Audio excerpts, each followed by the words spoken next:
The Colorado Buffaloes are on a bye week after a huge win. So let's talk about which transfers have performed the best this season.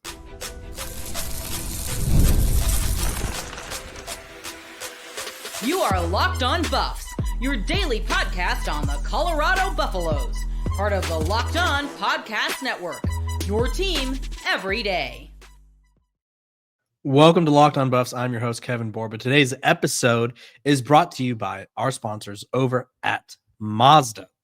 Like our players, we sweat every detail because when you make every move count, pulling off the unexpected is only the beginning. Stay tuned later for highlights in this week's Moving the Game Forward. Mazda, move and be moved. We're also brought to you by the Locked On Podcast Network, your team every day for free and available wherever you get your podcasts. So make sure to like, subscribe, and follow so that way you're not missing out on any of the fun coverage we have for you over here.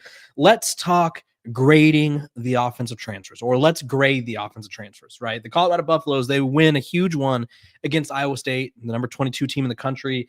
They sort of get the monkey off their back, kind of, right? They still have a lot to prove, but I think they needed this feeling. They needed this win. They did it in front of a huge gaggle of recruits, if you will. They had a big list of blue chippers in town, and I think a lot of players on this team needed to experience a win like this. That being said, we are 7 games into the season, which means we're over halfway through the year, and I think it's about time we start grading the transfers. So in terms of grading, what do I mean? We're going to go A to F, typical grade school system, A minus, A plus if you're exemplary, F if you're terrible, right? And we're just going to sort of talk about what the expectation was, what the impact has been, and why I think they are whatever grade they are. So Colorado brought in 33 transfers. Obviously, not all of them were on offense, but we're just going to go based on the order that they are listed. I believe it's by date. So starting with Cooper Lovelace, the center from Northwestern, he has not played that I've seen. So, I mean, you can't grade what hasn't been played, so I'm not going to give him an F. But I will say, I think going into the year, we thought there'd be a little bit more of an offensive line rotation. But outside of right tackle, which has seen some flip-flopping between Larry Johnson and Andre Roy, the offensive line has been stout, right? Colorado's offensive line has been one of the best in the country, shockingly, which has been a huge issue for them all of last season and the year before, right? They couldn't pass block for the life of them. Now they are, as a unit, allowing the most time to throw in college football. So there is that. But Cooper Lovelace, not really, hasn't made an impact yet. DeKalin Taylor, the incarnate word running back transfer. Now, I'm a big fan of DeKalin Taylor. I do think he's someone that, when healthy, is or can be, I guess, an impact player for the Buffs. That being said, he hasn't really been playing, right? He's been banged up. He has only played in a handful of games. He's missed the last few. He's played in 4 games, right? So he's missed the last 3, I believe. And I would give him a C, strictly because at his best, he's an A. The problem is Colorado didn't seem to figure out how to use him properly, right? Week 1 against Georgia Tech, he had 4 touches total. He had a touchdown, 38 yards receiving. The next week against Delaware, he had 11 touches total with over 100 or close to 100 yards on 100 total yards, and a touchdown again through the air. And then his touches went down 5. And then he had 9 against Wyoming. And I just feel like they're sort of figuring out how to use him. So I do think when DeKalin Taylor has things going, he's fast, he's quick, explosive in open space, and is an exciting player. I just don't know if Colorado has really figured out his role. And I think it's going to get a little bit more complicated as Dallin Hayden seems to have claimed that starting running back spot, or at least that top running back spot. Larry Johnson, the offensive tackle. Larry Johnson has been hit or miss. I would give him a C minus, simply because he has been benched and he's figured it out, right? So loses points for the benching, but gets points for figuring it out. He has an offensive grade of 66.6 or 66.5, pass blocking grade of 67.6. And he actually has one of the higher run blocking grades for the offensive lineman at a 62.4, which isn't great. But when you think of the only person that starts that has a higher one than him, it's Zarian McGill. Now, Larry doesn't have any penalties called against him, which is good. The problem is he's been inconsistent at times and has sort of obviously lost favor with the coaches at times, right? So when that happens, you lose points. And I still think Larry is a guy that I think Colorado's expecting a lot from. I think that anytime that there's Jordan Seaton on one side, defenses are probably going to target you a little bit with blitzes, right? They're probably going to be like, okay, we know that whoever is getting blocked by Jordan is probably going to get clamped up a little bit. So there's got to be a weak link. And I would say right now, Larry has been sort of that weak link. Excuse me, can't say these words. Okay, moving on. We have Andre Roy. Andre Roy, same thing. I would go C minus simply because he had the opportunity to take the job from Larry, didn't hold on to it. But I mean, you have to like what you saw from him at certain times. I guess, right? He had some serviceable moments. He's played 63 total snaps on the year, 57.7 overall grade, 59.5 blocking grade, pass blocking grade, excuse me. And is really just something. I think they were hoping that he would be one of the guys, and he hasn't been. But that being said, he was a multi-year investment for Colorado, so hopefully he comes back next year and they can utilize him there. Noah King. Noah King. That is a corner, so we're not going to grade him. Hakeem Williams, former 5-star from Florida State. I'd give him a D. I actually think it's fair to be a little bit more harsh on Hakeem because he's been given a lot of opportunities. He has 150 snaps played at receiver, and I just don't think he has really. I don't know. I don't think he's really made the impacts that a lot of people around Colorado were hoping for. And at this point, Colorado has a clear 3-4 guys, right? And I would say he's probably closer to being the 4th or 5th guy than he is being the top 3, right? The clear cut 3 guys are Amarion Miller, Joseph Williams, Sincere Brown, and then Draylon Miller has sort of been in there. DeKalen Taylor, both guys are now running backs. Terrell Timmons is also bursting onto the scene. So I think at 9 catches for 81 yards, he's had multiple starts on the year. I expected more. I don't think granted, there's been a lot going wrong with the offense at times, but don't think we've seen a lot from him. Walker Anderson, tackle from UCLA. I don't think he's played at all. Let me confirm. Yeah, hasn't played, so no grade there. Moving on, Jack Estera hasn't really played. Quite disappointing that he hasn't played, mostly because I thought he would have the opportunity to be a really good slot receiver, and instead he's been injured and hasn't been available. Xavier Hill, the Memphis offensive line transfer. This was someone who a lot of people around college football were excited about. I think he's done pretty well. I would give him a B minus. He has a 66.4 offensive grade overall. Pass blocking has been pretty strong at 78.6, 61.3 run blocking grade, 1 penalty. Now, when you look at the pass blocking grades, he's one of the weaker links of the starting 5, right?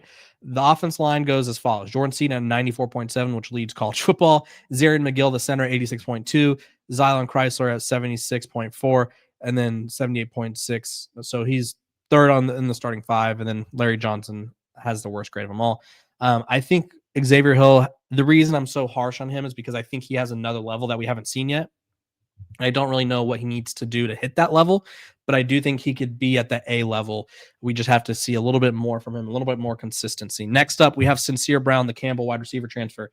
11 catches for 252 yards, a long of 71, 2 touchdowns, a speedster, averaging 23 yards per catch. That being said, I think lately he's sort of fallen out of the offensive playbook, or not playbook, but the game planning. I don't feel like they've done a good enough job getting him the ball. He in the first 2 games, in the Delaware Houston game, he had 6 catches combined, and then he had 5 catches in the next 4 games, right? So I think Sincere Brown has gone cold a little bit. That being said, I'd still give him a B, right? Sincere Brown, when he has the ball in his hands, is a playmaker. I think the problem has been for Colorado, they haven't been able to get the ball in his hands consistently, right? I think they've tried experimenting with things. They're trying to figure stuff out with Caden Salter at quarterback, which has been a challenge. And I think Sincere Brown is sort of a hot and cold sort of option for this offense, right? He's a boomer bust type of guy, and lately he's busted a little bit just because he's sort of fallen out of favor with the offensive play calling, I guess. Zarian McGill, I'm going to give him an A. The first A on the day. I think Zarian, I mean, second highest pass blocking grade, one of the highest pass blocking grades in all college football. One penalty on the year, which not bad at all. Run blocking grade of 64.9, which is the best for, or excuse me, no, it is the best for the starting five. The run pass block or the run blocking grades haven't been great for Colorado, but Zarian McGill has been everything and more that Colorado has hoped for from Louisiana Tech. I think a lot of people thought when they added Cooper Lovelace that he'd probably push Zarian for the job, but Zarian hasn't let go of that job, and I don't think he will. He's been a revelation at center. No snap issues, which was a problem for Colorado last year with Cash Cleveland and Hank Zelinkas, excuse me. Cash a little less than Hank, but Hank was snapping the ball off Shador's chest. And then Cash, I think he wasn't physical enough, right? So there's that. Zarian McGill's physical, can do it all. Zylan Chrysler, I'd give him a C, mostly because he hasn't stood out to me, but he also hasn't done terribly, I guess you could say. Overall grade of 63.7, 76.4 pass blocking grade, 59.6 run blocking grade. He is currently the outside. Jordan Steen has the worst run blocking grade, but the two tackles have been struggling just in general for blocking in the run for Colorado. I mean, the whole unit has, I guess, but I think Zylan Chrysler has been consistent enough, right? And I think sometimes that's all you can ask, especially when you had a unit that was as poor as it was last year for Colorado. Simeon Price, the running back transfer from Coastal. He's a guy who I wasn't expecting much out of. Disappointed he got hurt because he was on track to sort of be that running back one. 21 for carries for 143 yards, 6.8 yards per carry, 2 touchdowns, right? Simeon Price, his big game came against, he had a big run against Houston, 38-yard touchdown run, 51 yards on that game, 54 against Delaware, 6.8 yards per carry. He's been physical. He's a hard runner. He is a senior, so I think this is his last go at it, unless he has some sort of, I guess he can possibly do a medical redshirt. I'm not sure if he's redshirted before, but I would give him a B just because when he is healthy, he has been productive, and I don't want to take that away from him. Offensive lineman transfer from Ole Miss, Mana Taimini. He has not played, so we're going to go no grade there. Aki Oji from Texas A&M, I think was another guy that I thought would have a bigger impact. Has only played in one game. All right, so he has one game, 5 snaps. I'm not going to really give him a grade there. I would say in terms of like role, I thought he'd have a much larger role, so that is disappointing. Joseph Williams, A-. Joseph Williams, I think, like the rest of the receivers, were figuring out themselves in this offense. But he just had a tremendous game, and I think has clearly established himself as the number 1 wide receiver on this team, or at least the 1B. He's first on the team in catches, second on the team in receiving yards by 1 yard, and he has 3 touchdowns, second on the team, right? He just had a career day, and clearly him and Caden Salter have a nice rapport. 8 catches for 128 yards against Iowa State for 16 yards per catch and a touchdown, right? Joseph Williams, I think, is a very, very, very good get for Colorado. Wouldn't shock me if a lot of programs at least try to tamper with him. But he is, I think, what Colorado needs a receiver, right? I think last year they had so many dogs, so many stars, and it felt like we were waiting a little bit for them to figure it out this year. Next up, Caden Salter. I think I'm going to give him, this is a hard grade, a D+. When he's good, he's good. When he's bad, he's bad. Real bad. He got benched. I've been hearing some off the field stuff about him that hasn't been flattering. And I think he's starting to figure it out now. So I think Caden Salter is closer to, like, I would give him, if it was like a percentage, I'd give him a 69.9. And if he came into class and asked me if I could round his grade up, I probably would, right? Like when you go to your teacher and I'm like, dude, come on, 1%. I'd round him up. I would. But the benching, the inconsistency, the turnover problems over the past few weeks before the Iowa State game really hindered his grade. And I was expecting a lot more from him right out of the gate. But I do think the offense hasn't really set him up to succeed all that much. And then let's go Zach Atkins, the tight end. I was really hopeful for Zach. Hopped on the show a few times. Really nice guy. I don't think the offense utilizes tight ends properly at all. He has 7 catches for 45 yards. He does have a touchdown in the year, and it was because Ryan Staub, fumbled against Houston, and Zach happened to dive on it in the end zone. But I really thought that they would figure out a way to use Zach a little bit more. That being said, he's made his impact where he can. Pass blocking grade overall grade of overall grade, not that great, but pass blocking grade of a 53, which is, I guess, decent for a tight end. Run blocking grade of a 73, so he's productive there, right? But yeah, I just thought they'd use him more, and they don't utilize him well enough at all. Would like to see more of him, but those are all the offensive transfers. You guys comment below which transfer has excited you the most and which has disappointed you the most, because I think there's a lot of possible options. When we come back, we're going to talk some recruiting because the Buffs had a huge weekend when Iowa State was in town. But first, a quick break.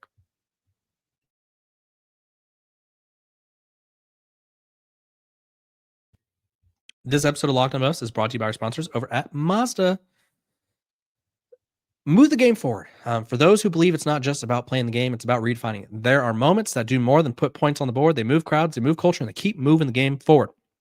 This week's moment that moved the game forward, I think it has to be Caden Salter finding Omarion Miller on that huge touchdown catch. I feel like it reinvigorated the offense, kind of showed like, hey, we do have that firepower potential. When you follow what moves you, the unexpected is only the beginning. And just like there's more to every highlight, there's more to a Mazda vehicle. Mazda, move and be moved.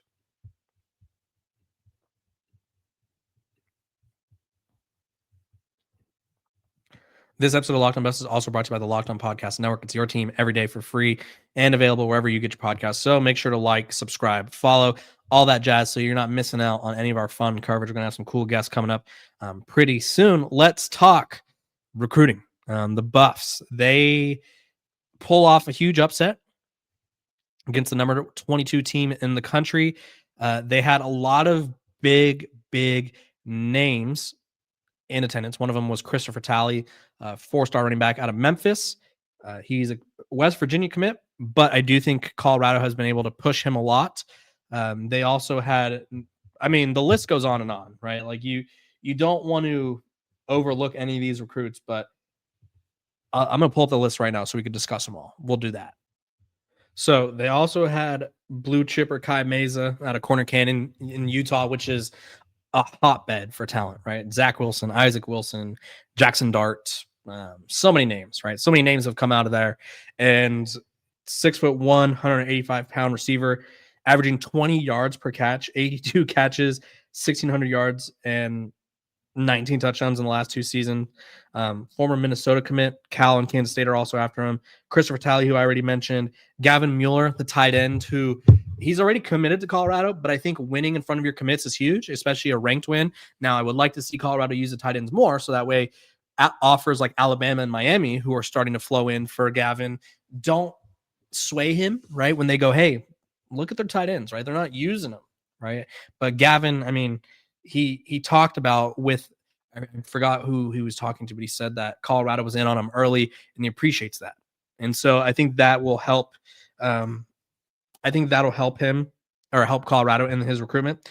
4-star corner Preston Ashley, 4-star linebacker, and 3-star safety DeMonte Timms were also in attendance. You win in front of the commits, it helps, right? And they talk, right? The word of mouth is one of the biggest, I guess, successes in marketing and business and recruiting as well, right? Recruits go, hey, dude, let's team up. Let's link up in Boulder. And it starts to mean a little something, right? Preston Ashley, the headliner of this class thus far, has been very vocal in his commitment. So there's that. They're also going after Thaddeus Thatcher, who's from Las Vegas, Utah commit. Completing 75% of his passes, 15 touchdowns, and 3 interceptions through 6 games this season. Damani Warren was also another guy. He's in the Rivals 300 that was in attendance. A 2028 athlete in Jalen Edwards, right? So Colorado had a bunch of recruits in attendance. And let's just talk about what a win does, right? You storm the field. You see how supportive the fans are. They got to be in the locker room. I think it was Preston Ashley who said they hadn't seen a locker room environment like that before. Like when you win games, against ranked teams at home, when the crowd's buzzing, your recruiting takes off, right? And I think Colorado, if they wanted to, could put together a top 25 class. And being how, I mean, obviously it was a huge win, but being how we've seen the transfer portal has issued mixed reviews, I think recruiting should be a little bit more important for the Buffs. They have 13 commits right now. And I think they should really aspire to bring in 20 plus, 25 plus, right? You need to get better in the trenches. You need to get running backs, quarterbacks. I mean, it doesn't hurt to bring in quarterbacks, even though you have Julian Lewis, right? Because you never know what can happen this day and age. You just need success in the recruiting ranks. And so, huge win for Colorado. We'll see how many of these guys they end up keeping and or flipping or landing. But I do think that Colorado is going to be making some pushes for a lot of guys that are committed, right? We're seeing a lot of offers go out to guys who are already committed. And for most programs, it's like, oh, too little, too late. But when it's Deion Sanders, Coach Prime, it's like, okay, I'm listening, right? So recruits respond well to that. We'll see if it works out. When we come back, we're going to talk a little Utah. But first, a quick break.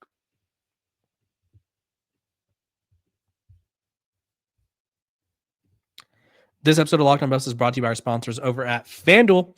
The NFL season is here, and FanDuel has an offer you don't want to miss. Right now, new customers can bet just $5 and get $300 back in bonus bets if you win. That's right. Pick a bet, put down $5, and if it hits, you'll unlock $300 in bonus bets to use across the app. What do you love about FanDuel? Well, me personally, it makes the game a little bit more exciting, right? You're kind of on edge already with your favorite team playing, but when you have a little dough sprinkled into it, it heightens the experience. So what are you waiting for? Visit FanDuel.com to download the FanDuel app today and get started.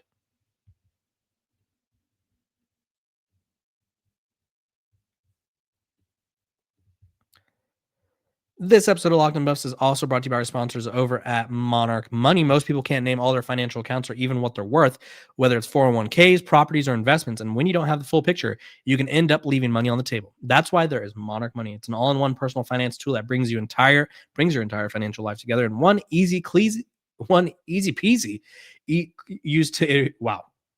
clean, easy to use interface. Excuse me, on your laptop or on your phone. Monarch is built for people with busy lives. If you put off organizing your finances, Monarch is for you. Monarch does the heavy lifting for you. You can link all your accounts in minutes, see clear data visuals, get smart categorization of your spending, and finally feel in control of your money. So don't let financial opportunities slip through the cracks. Use code LOCKONCOLLEGE at monarchmoney.com for your browser for half off your first year. That's 50% off your first year at monarchmoney.com with code LOCKEDONCOLLEGE.